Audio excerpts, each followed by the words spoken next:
So the question, that I also have in my work, of course, is how do you bring that kind of much more messy, much more engaged process into so many institutions, like, for example, education, Well, where we kind of sanitize things, we keep them nicely organized and beautifully packaged. Yeah. I mean, that's what I try to do with my teaching. I think there's a lot of people that would want to do that, try to do that. I mean, certainly the arts do that. How do you reach people, and what is it that you do, and maybe more what you are, that kind of helps people to connect within that in themselves and find the courage, well, the narrative, in a way to go to that? I mean, the narrative work is a big piece of it. I mean, because what we're doing when we're teaching narrative is really it's Charles Taylor in practice. I mean, it's we're equipping people with a practice to access their own moral resources through the moments and events that have shaped their values, and enabling them to articulate that. And that's a very concrete, specific thing. I mean, it's a practice. In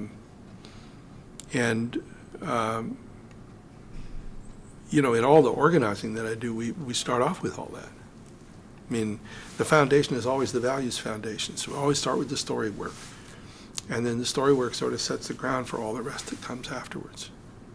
I mean, this little workshop that we're doing here today, we started off with the story stuff, story of self. Now they're working on relationships and teams. They're going to come back and they're going to do a story of us. And then tomorrow we work on strategy. We're going to start on what we call story of now. And so there's this integration of values all the way through. And these But values they're are these living values. Yeah, they're right? practices. Yeah. In other words, they're practices. They're not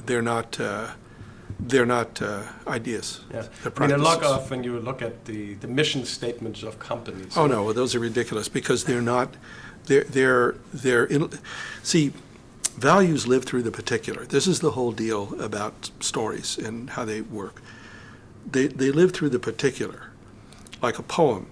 The particularity of a poem is a portal on the experience of transcendence that lies through that poem.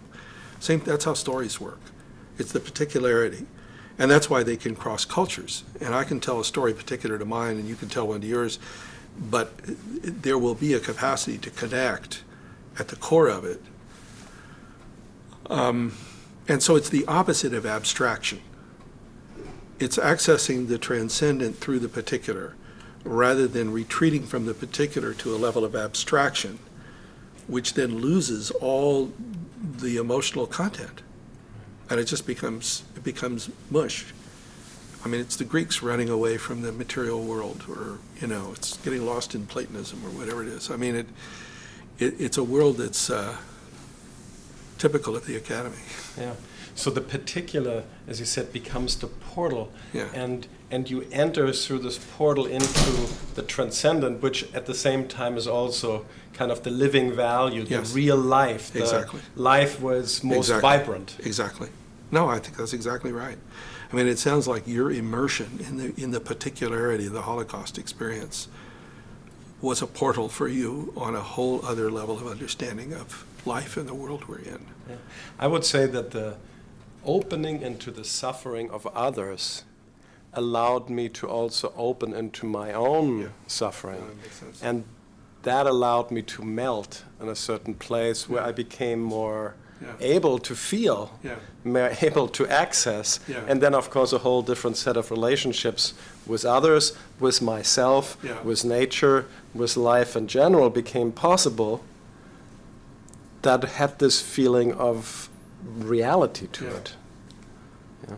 And I think like a lot of people today they see the need for change, and they recognize that we need innovation, we need creativity. But we often don't know how to go about that. Are we just kind of having another layer of idea that goes over another layer of idea? Or how do we really access this kind of living being of creativity and innovation? One thing we do know, Oh, they're coming back. Okay. I was going to say one thing that we do know is that the moral energy we're describing is central to creativity.